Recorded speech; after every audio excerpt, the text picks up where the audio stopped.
प्रेम अमृत आहे. का?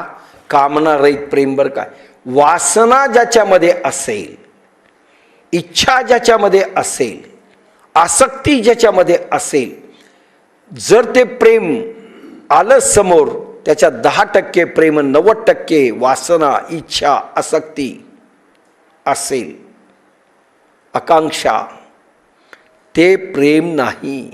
व्यवहारात आपलं असंच आहे. प्रेम अमृत बनलं पाहिजे. आसना वासना रहित, इच्छा रहित.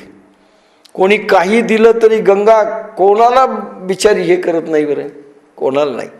तुम्ही नेऊन मढे वाहिले, गंगेला काय वाटतं? आपण मेलेले मुर्दे जे घरात ठेवीत नाही, तिथे जाऊन रक्षा वाहतो. गंगा समर्पण, आपलं समर्पण ते. आणि 1 रुपया एवढंच समर्पण गंगेला. पुजाऱ्याला जास्त देऊ, पण गंगेला तेवढंच आहे आपलं. पण गंगा कधी रुसली नाही, गंगेला कधी वाईट वाटलं नाही. कोण मढे टाकतं, कोण पाणी दूषित करतं, कोण लॅट्रिन करतं, कोण घाण करतं, गंगा कधी पाहत नाही, वाहते.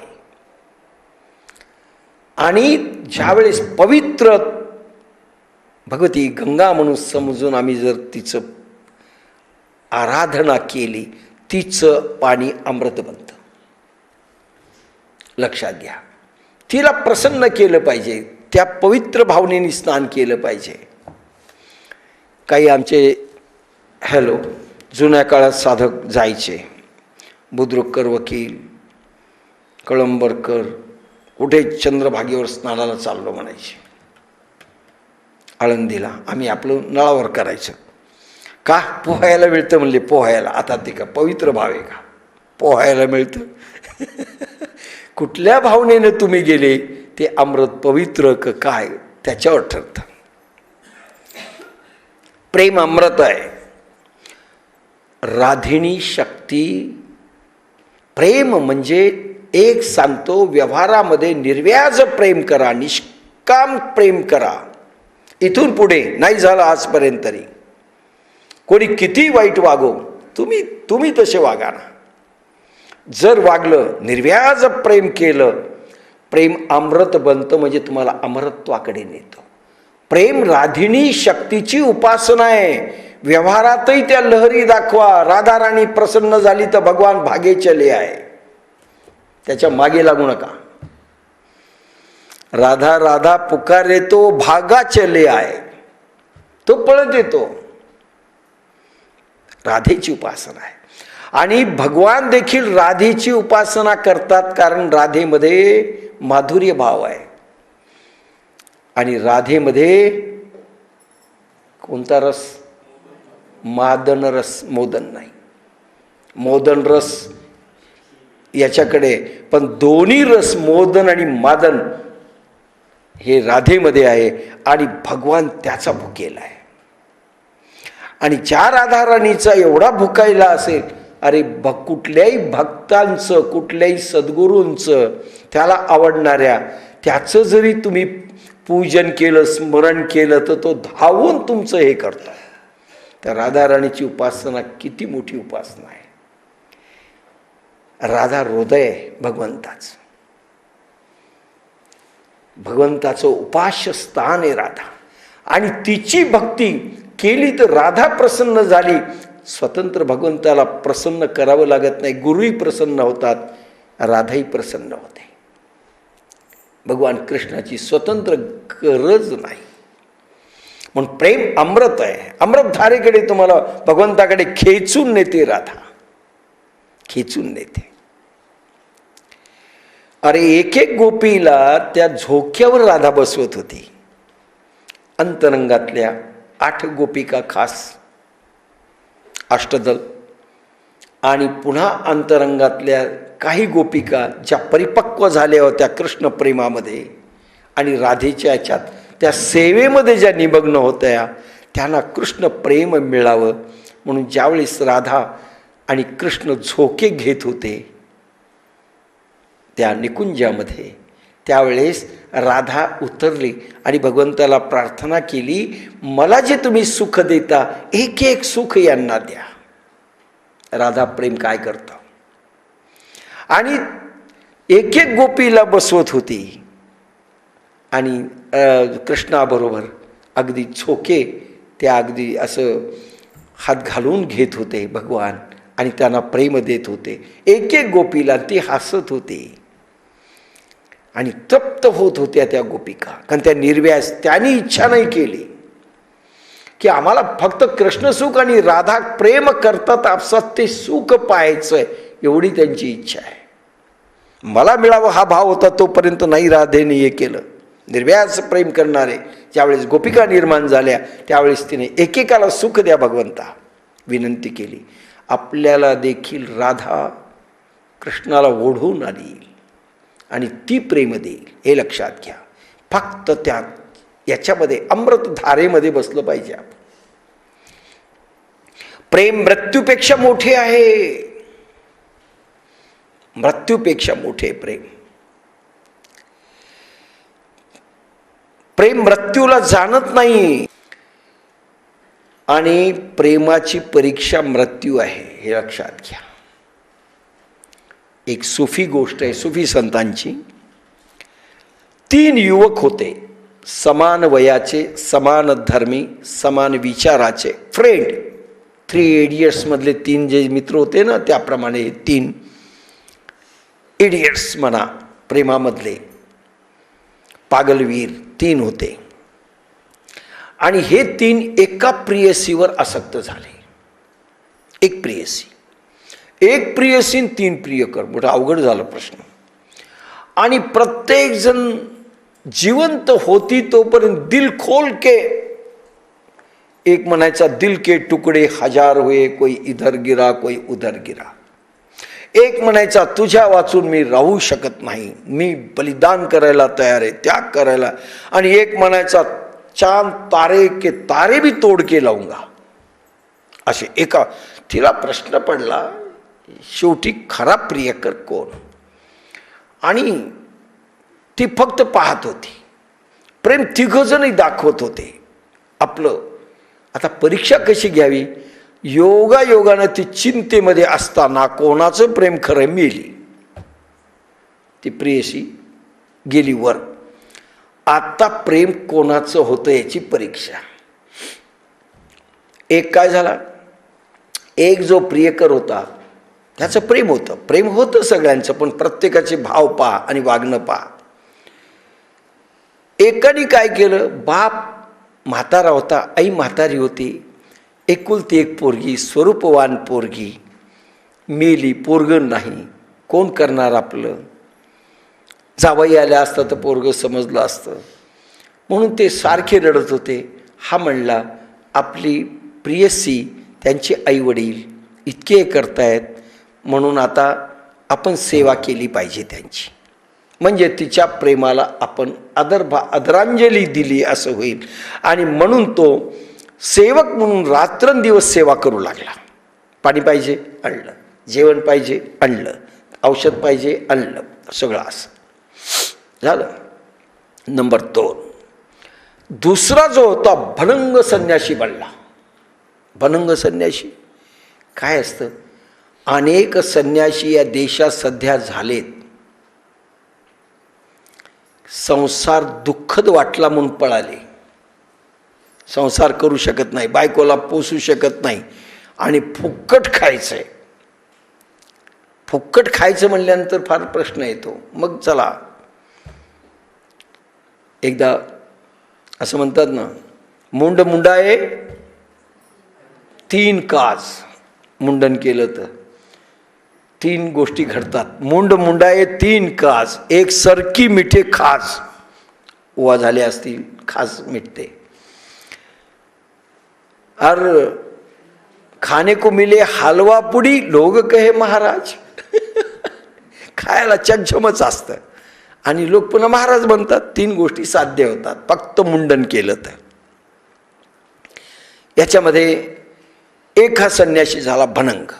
अनेक संन्यासी पहा दुःख त्यांचं आहे, आपल्याला संसार जमणार नाही, पती नको, त्या संसाराच्या क्लचेस नको, ते संकट नको, ते कमवणं नको, ते लेंडर नको, बस चालले. परमेश्वराच्या प्रीतीनं गेले तर असं झालं नाही. आणि हा समजा प्रियसी असती तर संन्यासी झाला असता का? मस्त संसार केला असता. मिळाली नाही, त्याचा परिणाम एक वैराग्य, काय म्हणतात, स्मशान वैराग्य प्राप्त झालं. मिळाली नाही, काय करायचंय, भनंग विद्यार्थी बनलो म्हणून हा भनंग झाला. एक आमचा भनंग विद्यार्थी बनला होता. मी संघाचं काम करत असताना एका मीटिंगला गेलो कळमदुरीला. तिथे मीटिंग घेतली, डॉक्टर गव्हाणे बरोबर होते. आणि मीटिंग घेतल्यानंतर तो भोसले म्हणून होता. मला मी मेडिकलला लागलो होतो. मग म्हणजे 9वीत असताना एका पोरीनं माझ्यावर प्रेम केलं. म्हणले प्रेम केल्यानंतर दाढीगिडी वाढवली होती त्यांनी. म्हणलं प्रेम केलं आणि मी फर्स्ट क्लास आलो, मेडिकलला लागलो, पण तिनं नकार दिला त्या पोरीनं.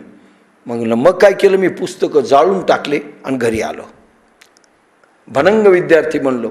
त्याने त्यावेळेस नाही सांगितलं, मला पत्र पाठवलं. माझं ते एका बैठकीतलं स्पीच पाहून त्याला काय वाटलं की त्यानं पत्र पाठवलं. मी डॉक्टर गव्हाणेला, काळेला दाखवलं. ते म्हणले याला खरमरीत लिहा. ते पत्र इतकं सुंदर होतं.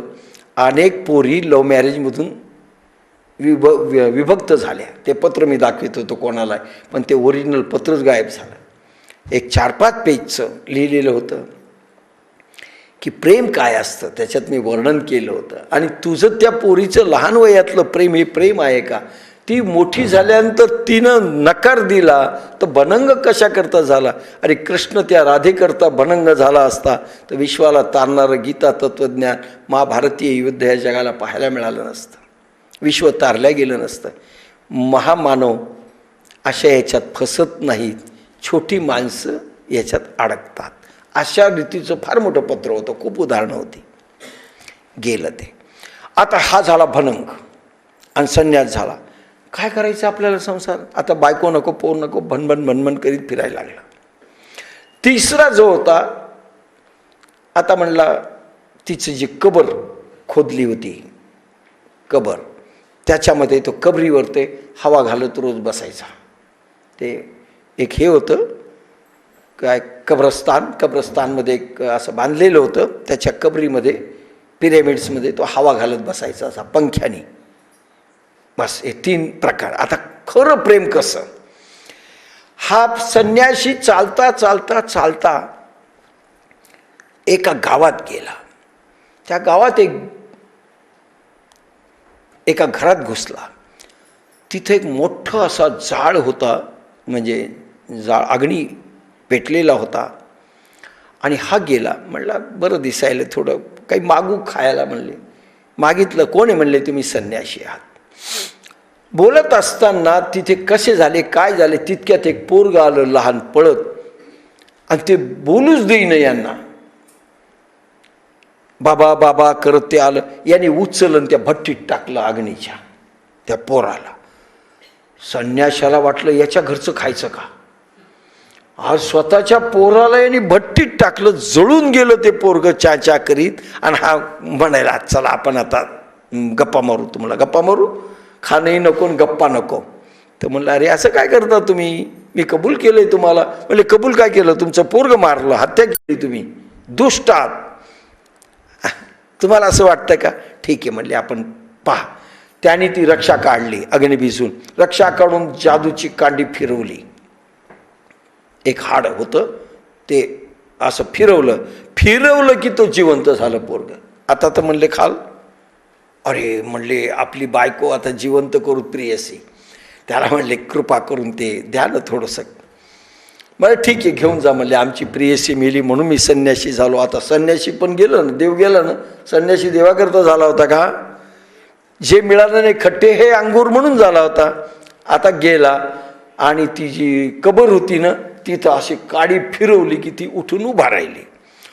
आता 3 जण म्हणायला लागले, आपापला क्लेम करायला लागले. तो म्हणला मी जिवंत केलं, तो म्हणला मी हे केलं, तो म्हणतो तुझ्या आई बापाला मी सांभाळलं. आता कोणाला सिलेक्ट करावा हा लाग नाही प्रश्न. मायादेवीला सिलेक्ट करावे लागतात माणसं, की कोण माणूस ईश्वराच्या दालनामध्ये राधा राणीच्या प्रेमाचा भुकेला आहे त्याला पाठवायचं.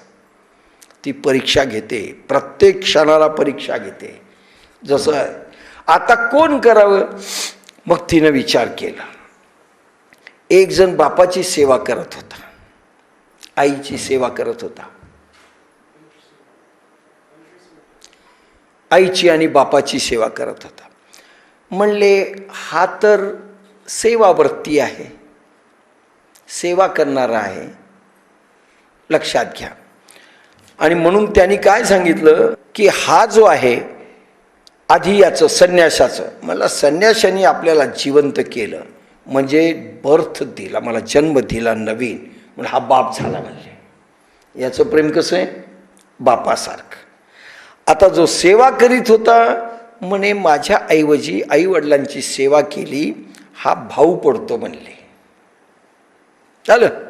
आणि तिसरा जो होता समाधीवर हलवणारा पंखा, म्हणले हा खरा प्रेमी.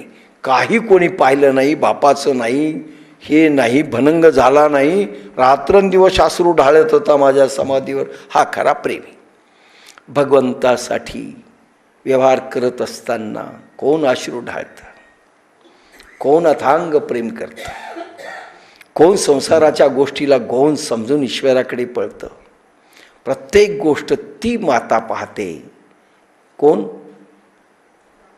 मायादेवी. आणि मग ती दालनात प्रवेश करायला लायक बनवते. तोपर्यंत नाही, नाहीतर तिथेच ओढते आणि फटके मारते, बाकी काही नाही. म्हणून ही सुफी कथा. आपल्यावरही प्रेम करताना प्रत्येक निर्व्याज आहे का, योग्य आहे का, चिडले का, राग आला का, लोभी होता का, स्वार्थ होता का, प्रत्येक क्षणाला पाहण्यात येईल आणि त्याची परीक्षा करून तुम्हाला प्रवेश देण्यात येईल. प्रेम गलिया ते साकरी फार कठीण आणि बारीक आहे. असं म्हणतात प्रेमामध्ये घुसणं भगवंताच्या म्हणजे हत्ती एखाद्या वेळेस सुईच्या त्या होलमधून जाईल, परंतु दोरा जाणार नाही. प्रेम असं आहे, हत्ती निघून जाईल पण हा नाही जाणार. इतकं प्रेम कठीण आहे. काय काय सोडलं कोणी भगवंतासाठी ते पहा. पण सोडायचं असं नाही. आणि तुम्ही धरलं तर जनक राजासारखं वैभव भोगूनही राजा जनक गेले. अरे सीतेसारखी जन्म घेतला, त्याच्या हातात दिलं भगवंतानी जनकाला, राजवैभव भोगूनही गेले.